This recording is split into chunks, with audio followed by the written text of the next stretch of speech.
Back here on the Meat Speak podcast, powered by the certified Angus beef brand. Brian Schaaf here.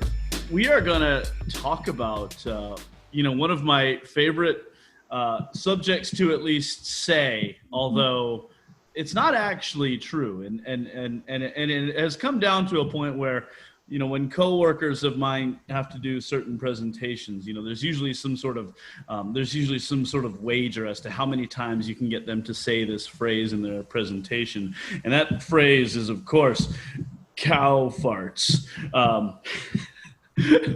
But when you tear into the actual science, right, the idea of cattle flatulence and how it impacts the environment, well, for one, we're not even talking about that end of the animal to begin with, but at least it's fun to say. And our guests today are experts in, I guess, what is actually happening and why this idea of animal agriculture and cattle producing methane is going to be the end of the world as we know it. Never mind the fact that cattle have been around since the dawn of time. Apparently, it's today's cows and how they're doing it. But we have been fortunate to encounter some individuals who are quite well versed on the subject, and we'll not only talk about what is actually happening, but they'll also talk about honestly where we probably should focus our efforts if we really are invested in making a better tomorrow here. First, before we crank into the longest part of what you're about to hear today with Dr. Frank Mitloehner, a PhD animal science doctor over at UC Davis in California. Before Dr. Mitloehner joins us, I have here with me via Zoom, because we're still fighting the COVID here, all the way from her office in the headquarters of Certified Angus Beef, is Nicole Erceg. How are you? I'm so good, Brian. Thanks so much for having me. It's exciting to be on the podcast and not just on the other end of it listening. It's not nearly as exciting on this side, is it? You're like, I thought there would be more to it.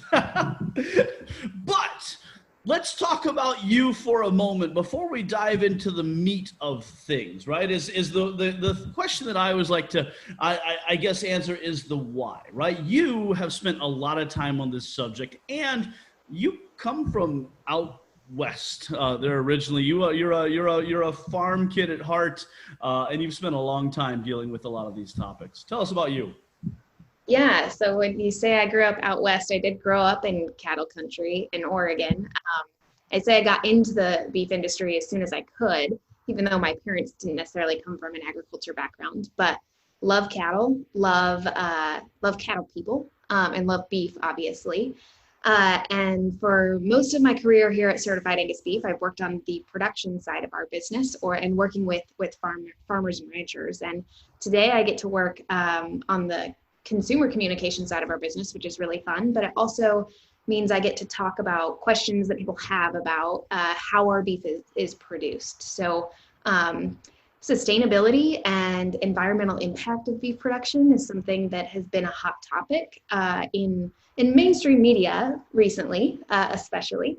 But it's something that I think the farming and ranching community has always been focused on for as long as, we use the environment and natural resources to produce beef. So it's something that honestly, at the end of the day, we're a beef company, but you might even be able to say we're a natural resources company too. So excited to talk about that piece of it today, Brian. Well said. And I'm glad you touched on it. And one of the things that we wanted to discuss was an event which was in the news recently, and we won't name any names specifically, but let's just say they are self-proclaimed as the king of burgers, and they happen to have a mascot with a giant plastic head, who always, I think, is hilarious.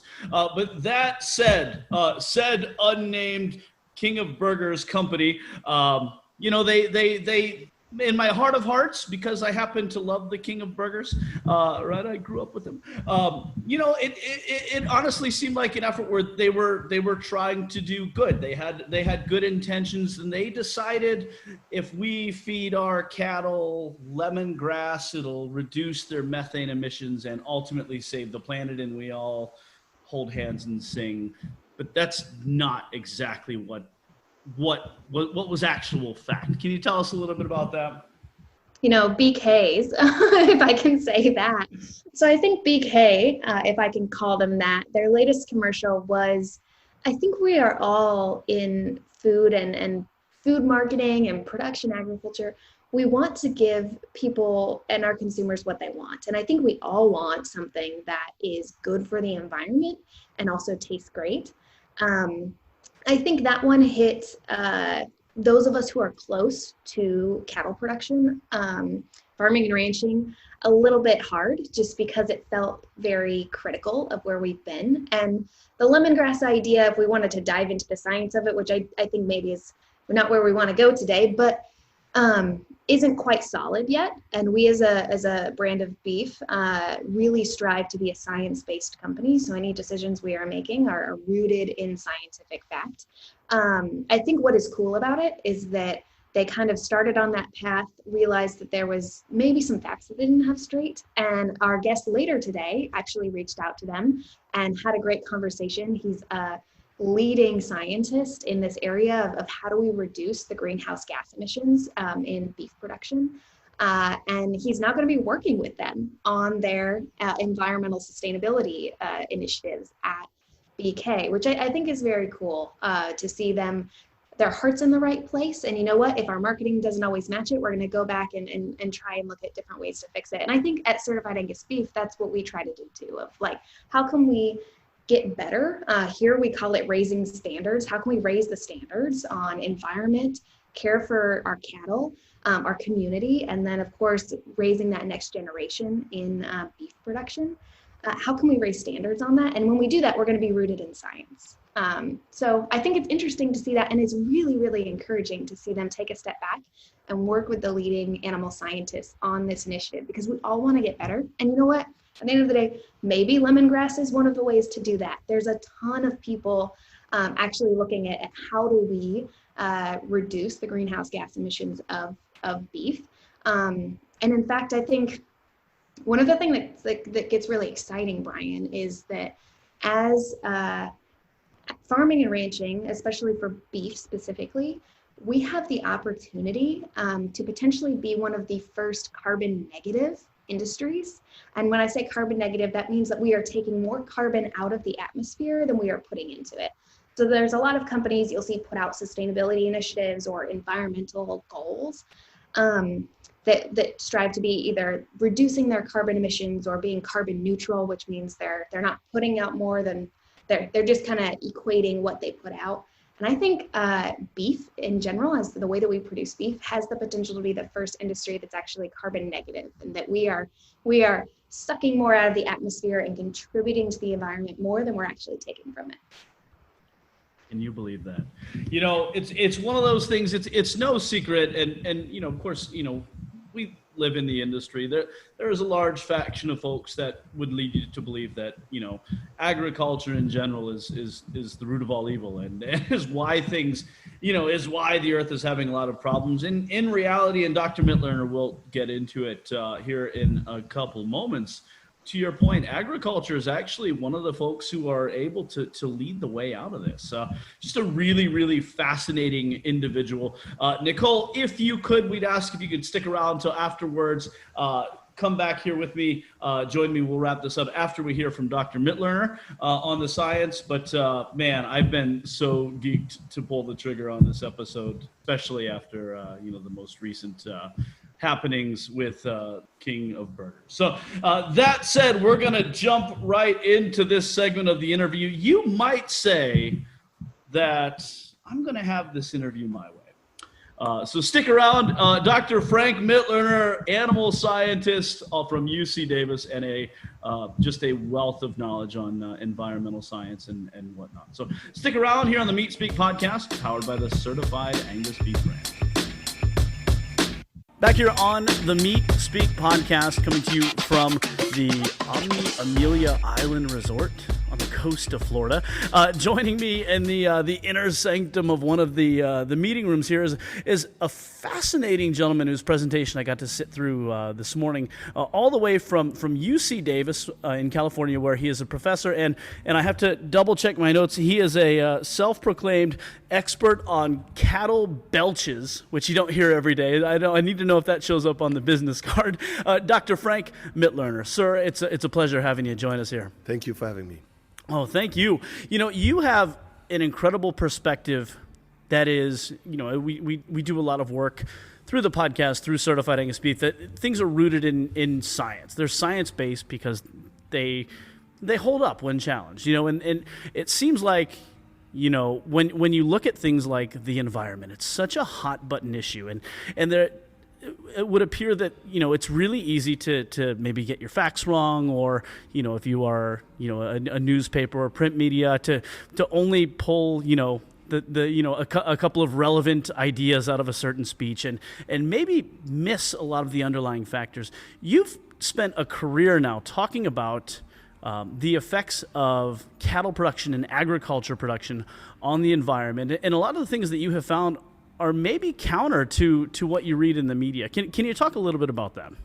Yes, one of the biggest challenges is that the carbon footprint of cattle, so that's the contribution of cattle, both beef and dairy, to greenhouse gases that then affect climate, that carbon footprint discussion is based on data that are, in my opinion, drastically outdated. Not so much the data, but the means by which they are calculated. So the so-called global warming potential of these gases is, or depicts the potency of these gases to trap heat from the sun. And while I agree that methane is almost 30 times worse as a greenhouse gas than, let's say, CO2, what is left out of the discussion, and it shouldn't be left out, is the fact that methane has a drastically different lifespan. Meaning, while CO2 is in the air once it's emitted, it's in the air for about 1,000 years. There's really no process that destroys it. Methane has a lifespan of 10 years.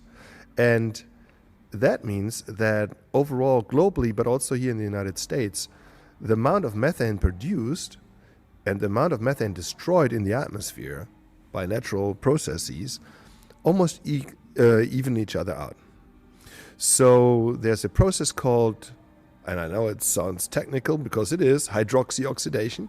And this hydroxyl-oxidation is a process by which methane that's in the atmosphere after about 10 years is converted into water and CO2.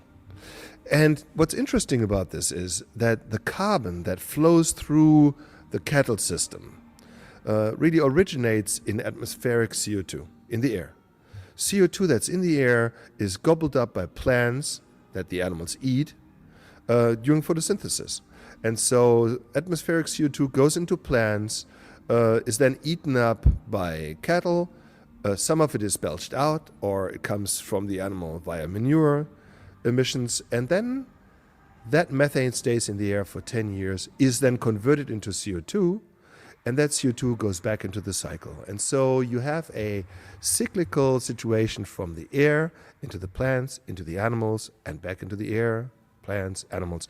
That's called the biogenic carbon cycle. And for whatever reason, that's never considered, that we are actually not adding new additional carbon to the atmosphere through our ruminant livestock, unless we drastically increase herd size. And we haven't done that. In fact, we have shrunk herd sizes over the last few decades. And a shrinking herd size actually means that you take carbon out of the atmosphere. And if you take carbon out of the atmosphere, then that leads to what's called global cooling. So none of that has really been transpired in any of the reporting that I'm witnessing, that I'm hearing and watching day in, day out, and it should be. Yeah, you had discussed the recent Oscars, and as a way to save the environment, to save the earth. Of course, they went meatless for their dinner last night. That evening. Can you talk a little bit about that and the things like just giving up meat, just ceasing to maybe, participate in animal agriculture? What kind of impact do you see that actually having on the planet? So first of all, related to your first question, I have to say that I view what those celebrities at the Golden Globes and at the Oscars did as nothing other than a stunt. Because these people fly in their Learjets to the location. They are shipped via limo to the venue. They're wearing their fancy clothes for one night. They're importing the water they drink from Iceland, the flowers they adore from Italy, and then they decide to eat no meat that evening to save the planet. So there's no other word for it than the word stunned. That's what it is. There's published information that compares different lifestyle choices, including food choices. One that came out recently looked at what the impact is of foregoing all animal source foods for 1 year. So what if you were to go vegan for 1 year? It would reduce your carbon footprint by 0.8 tons. 0.8 tons of what's called CO2 equivalent. Okay? If you were to go to Europe, one transatlantic flight per person equals 1.6 tons. One flight across the Atlantic per person, 1.6 tons, but going vegan for 1 year is 0.8 tons. That just gives you a general idea of how much or how little a conversion of an omnivore into a vegan, what that equals to. Yeah. One of the things that you had touched on, and it's one of the things that I don't know that I had heard similar presentations about it before, but never quite put as eloquently or as directly as you produced it. And the idea of, there's only so much land mass on the planet. And of that land mass, there's only so much that's considered agricultural land. But even within that, there's really only so much of that agricultural land that we can actually grow crops on. Can you expand on that? And the reason that a lot of this land that's considered agricultural land is considered that is because we run cattle on it, because you can't really grow anything else. Yeah, that's correct. So in general, about a third of the land in the world is agricultural land. And of that agricultural land, 2/3 are what's referred to as marginal land. Okay, marginal land. It's called marginal because you cannot really grow crops there. Why not? Because the soil is not fertile enough and or there's not enough water. So marginal land is about 2/3 of all agricultural land. What do we do with that land? We run cattle and sheep and goats there because they can make use of non-human edible feedstuff, for example, cellulose in grasses. And the reason why they can make use of that is because they're ruminants. They have a ruminant digestive system that allows them to digest cellulose that's not digestible to humans or pigs or poultry. And so 70% of all agricultural land in the world, but also here in the United States, is marginal and only usable via ruminant livestock. The remainder 30% or the remaining 30% of agricultural land is what we refer to as arable land. And arable land can be used to grow crops for any purpose. So 70% of agricultural land is marginal, 30% of agricultural land is arable. And without ruminant livestock, we could not make use of 70% of that total agricultural land mass, both globally and here in the United States. Excellent.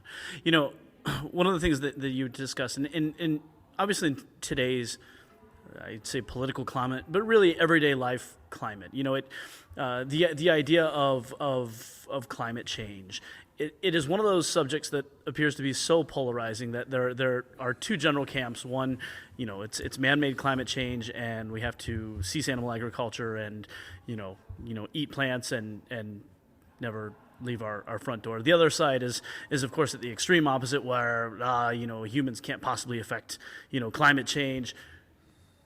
You seem to fall kind of right in the middle in that you acknowledge in your studies that yeah, humans do affect what's going on in the world right now, but you seem to walk a really fine line of understanding what we're doing and what we aren't doing that's necessarily playing a role into that.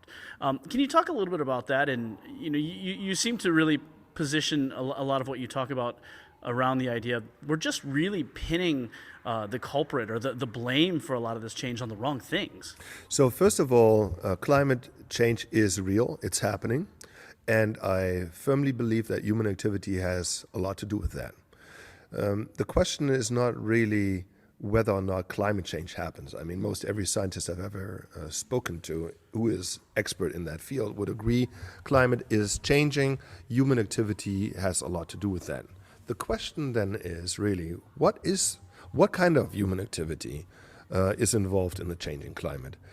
Those people who have been anti-animal agriculture for decades, and who in the past argued on behalf of veganism and so on, from more of an animal welfare, animal rights standpoint, they have now moved into the climate camp saying, we have a climate crisis, we need to abandon the use of animal source foods because it's bad for the climate.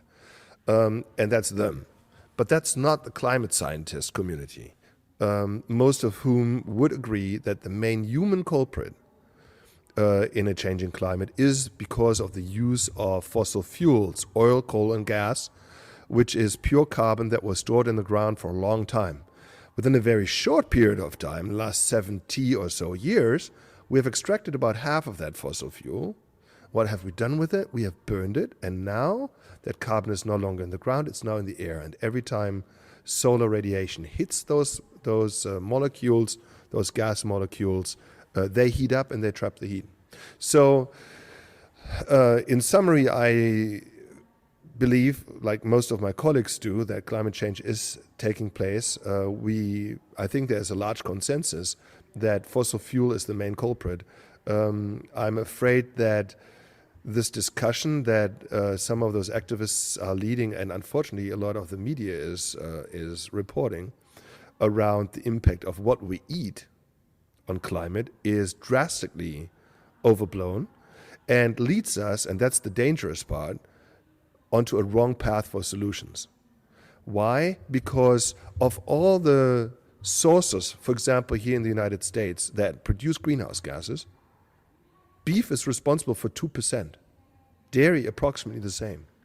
The fossil fuel sector, in the broadest sense, in the United States, is responsible for 80%, 80. Yeah. So for people saying, we need to become vegan in order to protect the climate, I think that we are really setting onto the wrong horse here, and that's dangerous. Yeah. Well, I mean, if you said about going that as a widely accepted course, eventually you're going to find out that it probably isn't true, and then you have to start right back over where you were. Why do you think that message, especially with a lot of the work that you've done and the papers that you've written and papers that your peers have written, why do you think that message has gone largely unamplified, I guess, to the greater masses? That's a good question, and I'm looking for someone to answer it, because I have not figured out why that is. What I can tell you is it is complicated to understand the nuances in this field that I'm working in. It's complicated to communicate it. I'm doing my best to be not just a scientist, teaching and doing research, but also a science communicator, and boiling things down in ways that people, consumers will understand. I really wish that there were less bias and more impartial reporting these days. I unfortunately don't see that happening. Yeah. Can you tell us a little bit about you from a personal level, your journey? I believe you're originally from Germany. Yes, I am. Yeah. Can you walk us through the path that kind of you've gone on that has led you to UC and has led you down this specific field of environmental studies? I grew up in Germany. I lived there for 27 years, in West Germany near the Dutch border. I was the first West German student to study in East Germany right after the wall came down. Did a master in agricultural engineering, and then at age 28 I moved to Lubbock, Texas, to do my PhD at Texas Tech University. studying environmental management, environmental impacts of livestock, particularly of beef and dairy. And during all these years, I traveled the world. I mean, literally, all continents and many countries and tropical, subtropical areas, also temperate areas, of course.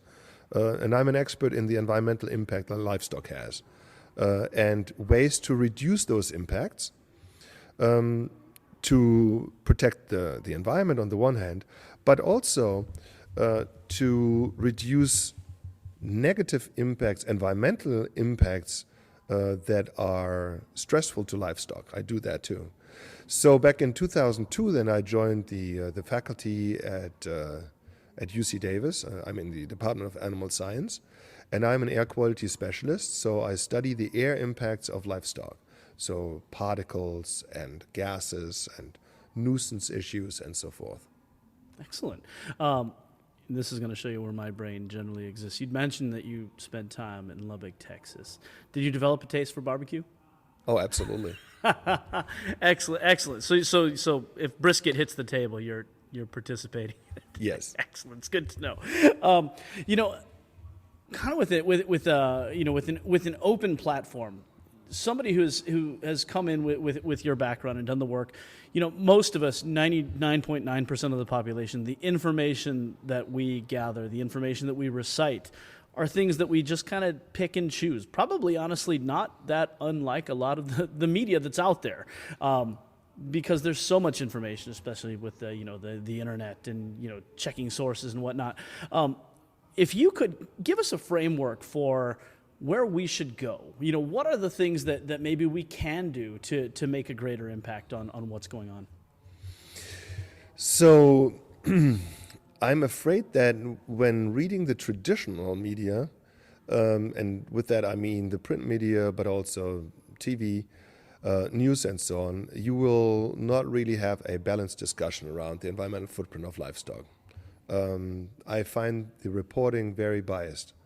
And when I say biased, I mean biased in an anti-agricultural way. I am deeply concerned about that. Deeply concerned about the way that agriculture is depicted. And I don't mean animal agriculture only, I mean agriculture overall. People seem to have forgotten who feeds them every day. There's a sticker that some people have on their cars, no farms, no food.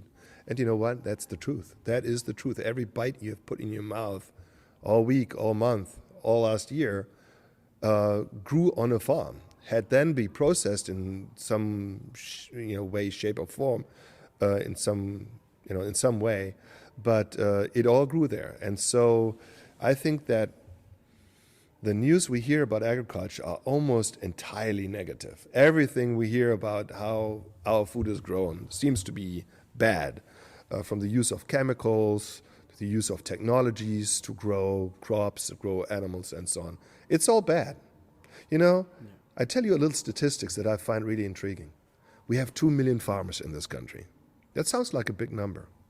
But most people don't know that 1.5 of the 2 million farmers have an annual revenue of less than $25,000.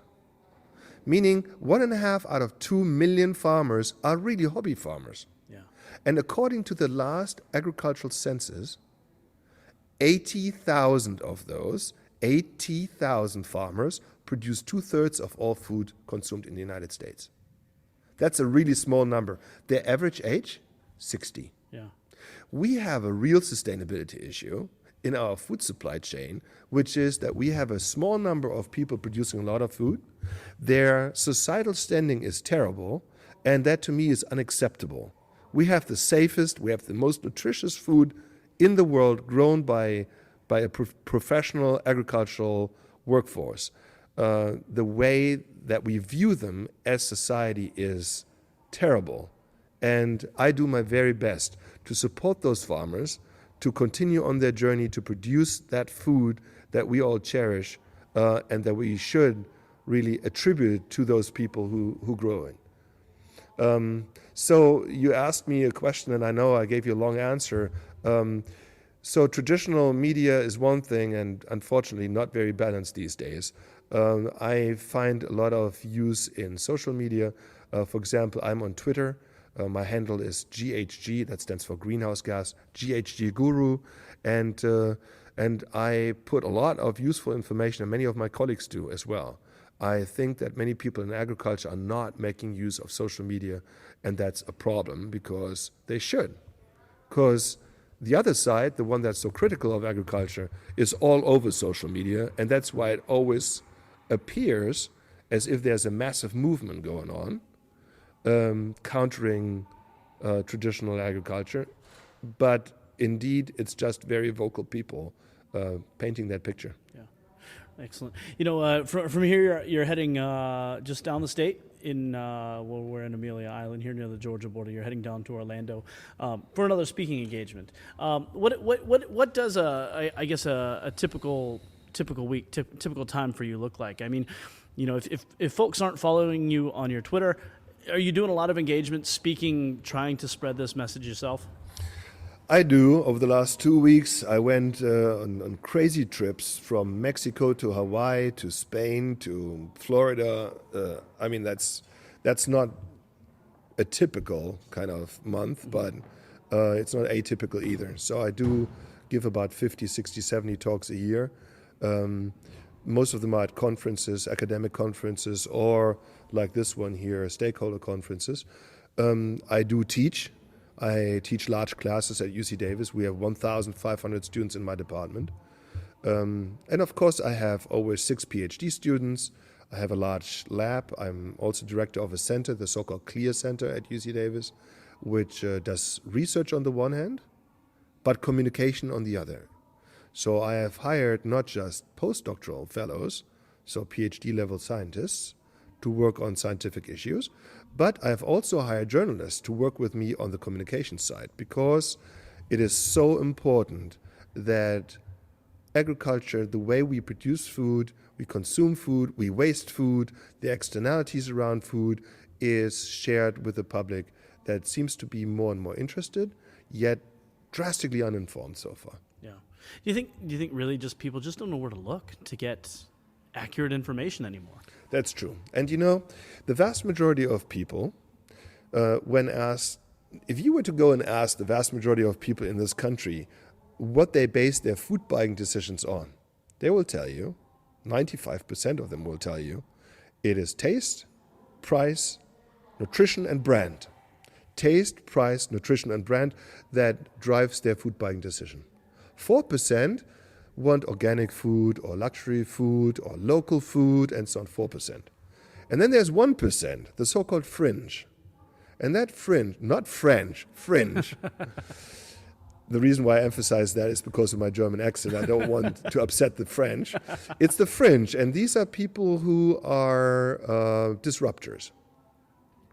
And what I mean by that is they are in favor of meat tax and propositions to outlaw certain practices.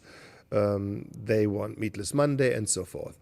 And it is that 1%, maybe 2%, of the total population that we spend an unbelievable amount of time with in agriculture, trying to educate them of their ways being wrong. And I can tell you one thing, that attempt is futile. These people will not be swayed in one way or another, okay? They have a belief system that's almost religious, and they will not change that. And if I were you, if I were a farmer, I would not even attempt that. Instead, I would work with the vast majority of people that do enjoy the food that we grow. They do enjoy their bacon or their barbecue. They do enjoy their eggs or their dairy products. But they want to be assured that these things are produced in a responsible way. Responsible with respect to environmentally sustainable, animal welfare friendly, safe to eat, affordable, and so forth. And people in agriculture do a terrible job getting their story out. Yeah. I can't tell you how many people tell me, how come that our story doesn't get told? That's what they say to me. And I ask them, so do you have a Twitter account? They all say no. They all say no. And then they complain that nobody tells their story.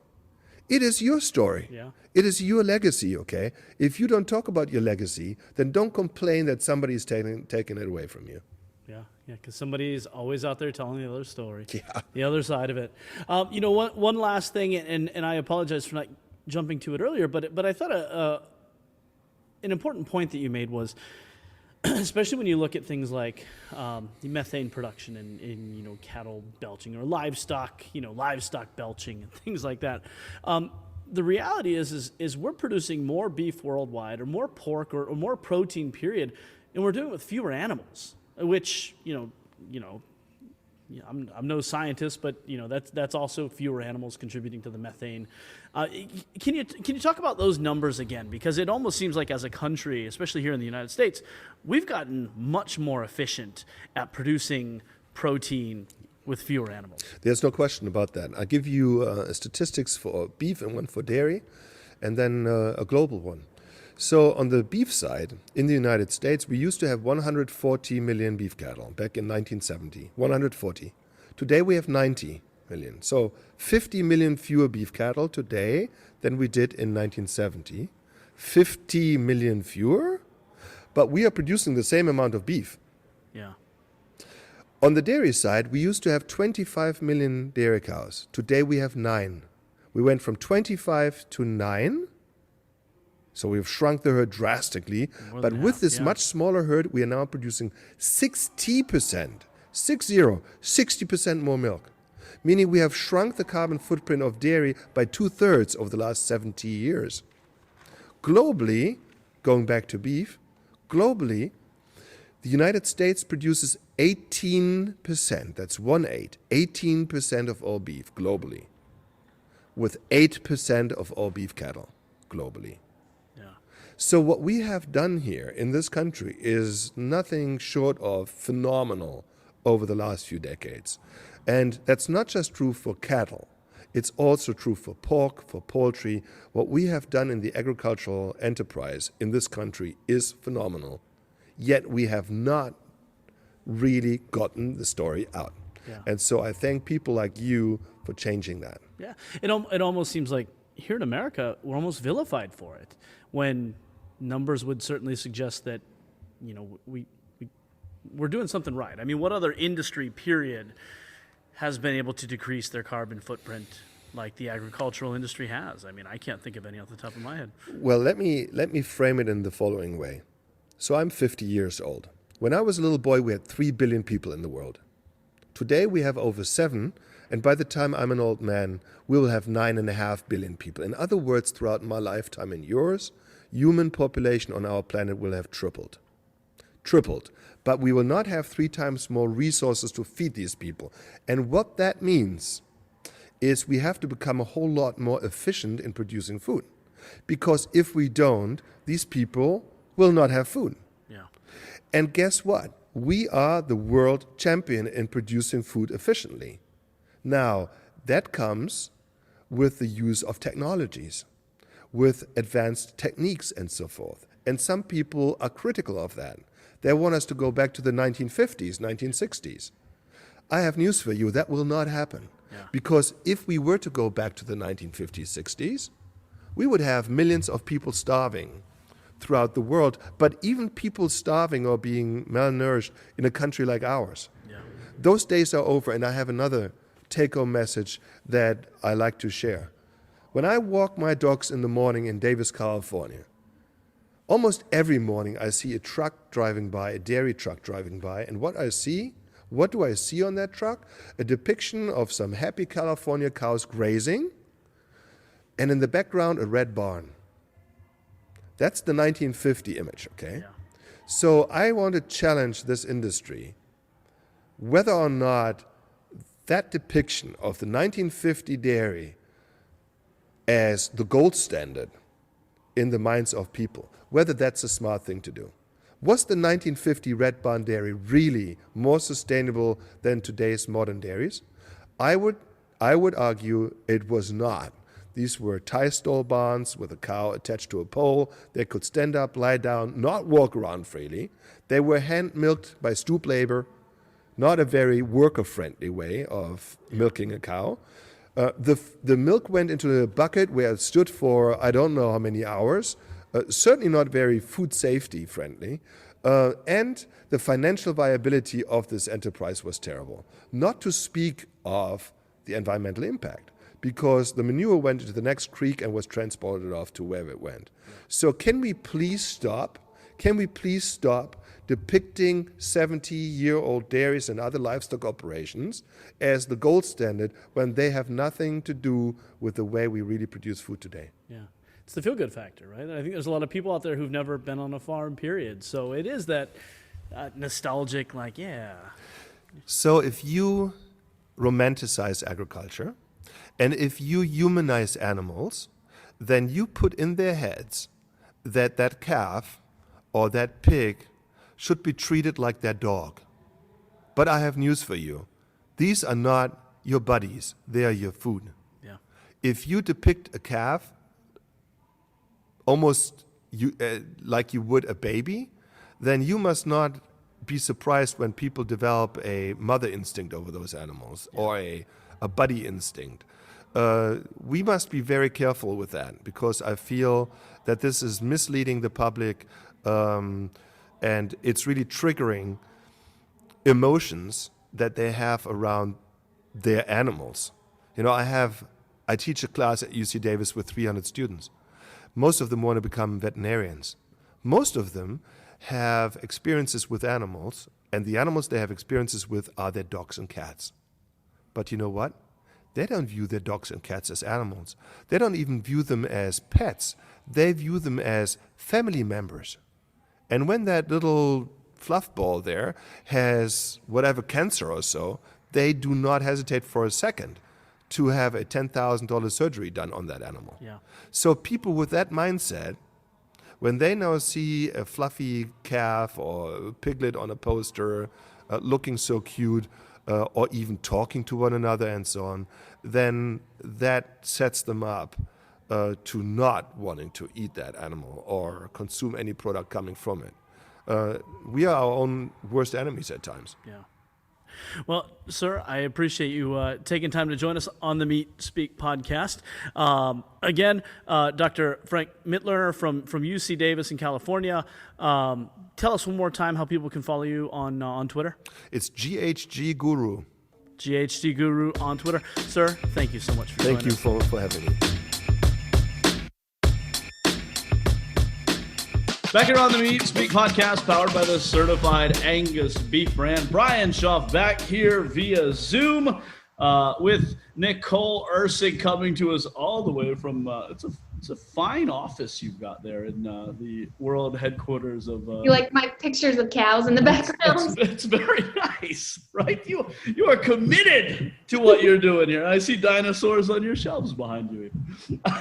Yeah. You know, one of the things that Dr. Mitloehner really touched upon was, I think one of the things that sort of at least caught my ear a little bit as to what makes him different is it seems like the whole debate about climate change and whatnot, it seems like there's a very black and white viewpoint to it. Either it's happening and the world is going to end, or it's not happening at all and everybody's just overblowing things. Dr. Mitloehner has a unique approach, at least, that I think, where he says, well, no, there's definitely some stuff going on, but what we are blaming isn't really what the issue is.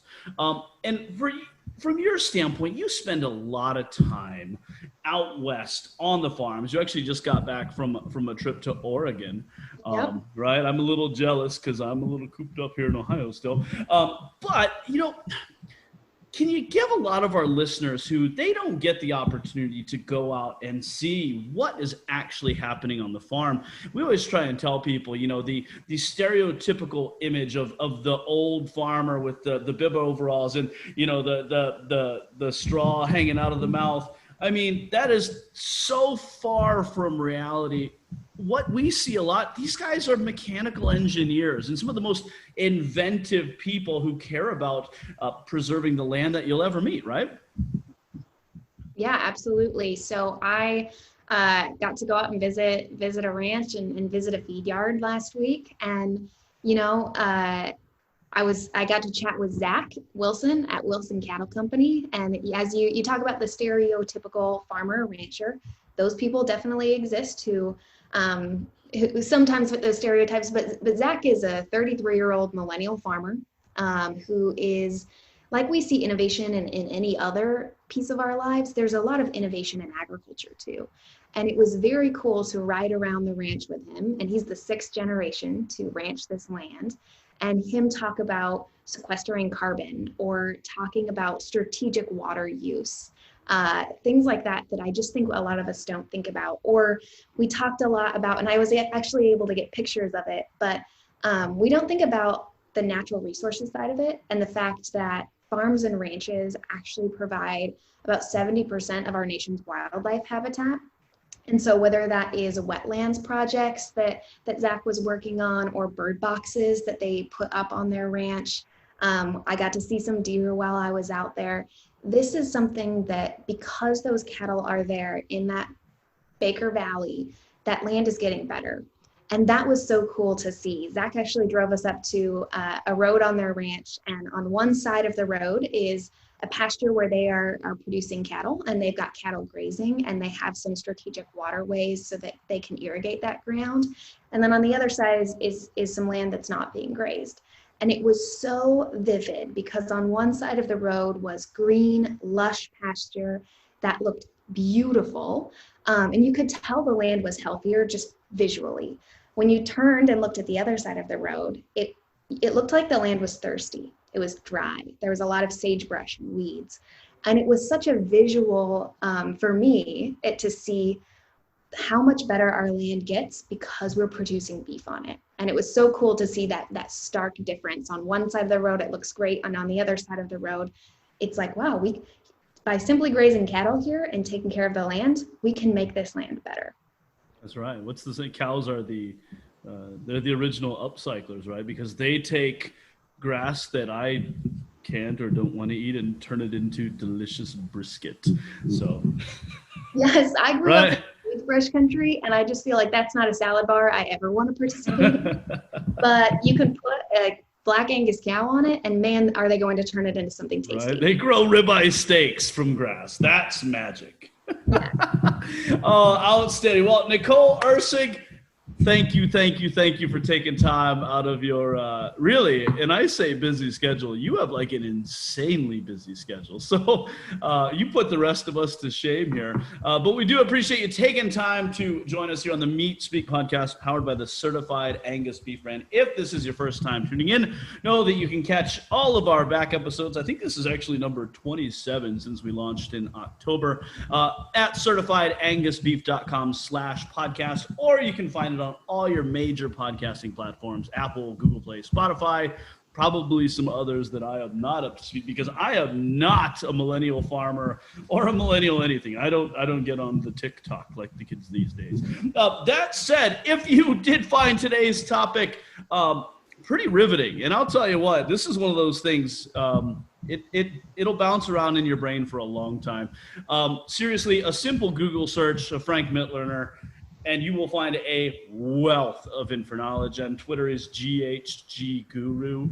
I mean, what a fascinating guy. And yeah, we just appreciate that he took time. So between that, Nicole Ursig, we appreciate you for taking time and for all you do for the farmers and ranchers across the United States of America and the world in general. And until next week, thanks for listening to the Meat Speak podcast, powered by the Certified Angus Beef brand.